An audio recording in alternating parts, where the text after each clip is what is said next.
Yo, what's up? It's the King, baby, and today I have 6 crucial things you must do in Hogwarts Legacy to make your life easier in this game. I've played about 16 total hours now, and I have gathered a lot of information on my end from playing and discovering things in this game. So without further ado, let's go ahead and get right into it and make your gameplay much more fun. So to kick things off, absolutely my number one tip right now is to please use Protego in combat. I've seen so many other people just spamming the dodge roll, and while it is useful and sometimes you have to dodge because it is an unblockable attack, you really are doing yourself a disservice by not using it more often. Not only does it negate all damage that hits it until it breaks, but if you time it right, which is very easy to do I may add, you could reflect it right back at them, and even better, when you time it right and you hold the button down, you could stupefy them and leave them stunned and out of combat for a few seconds. So please, I'm begging you, use Protego, it is so helpful. The next thing I recommend is please spam Revelio. There are so many secrets, chests, pages, etc. in this world that it would be impossible to find them all without using it. I'm sure many of you are already doing this, but if you're not, then this tip is for you. I mean, almost everywhere you go, there seems to be something that gets detected by the spell. Whether it be a field guide page or a chest, anything like that. I mean, it could just be around the corner. Use it all the time. It's really helpful. You could discover a lot more with it. Another big one is to do assignments for more spells. Whenever you see this in your quest tab, do it before anything else. I get it.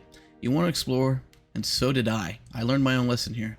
But without a multitude of spells, combat will get tougher the further you go in. And on top of that, it somewhat gets repetitive since you're only using like 4 spells when you could have way more at your disposal. So if you see this quest and it says your reward is for a new spell, do it. You won't regret it. Another pretty big thing, in my opinion, is to unlock the talents ASAP. I cannot express enough how much talents change the game and make your life easier. From being able to heal more from potions, to having more spell loadouts so you don't have to swap spells all the time, or even upgrading your spells to do more unique things, talents change the game, man, and there's a lot. Just proceed through the storyline enough and you'll get them to unlock. And once they are unlocked, you could spend your points however you want. Now, one of the biggest ones yet is to get your broom fast.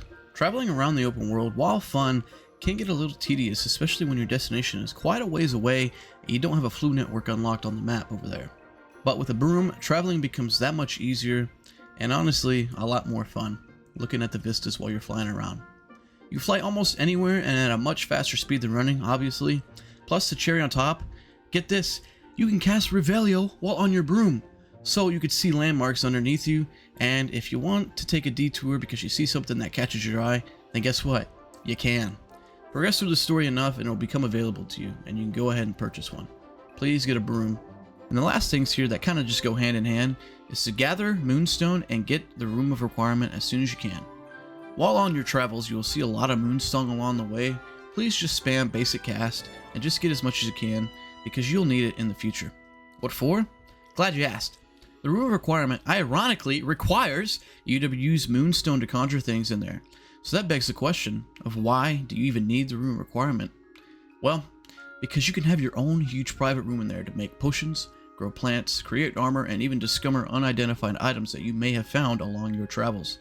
To top it off, you can customize the look in your room in a major way. Almost everything can be altered to look how you want it to, and it is awesome. Also, we know there's another room in there that extends outside in the vivarium for magical beasts, but I have not got that far yet, but I imagine it still will be a great benefit to us. So please get the Room of Requirement fast and make sure you're gathering Moonstone along the way.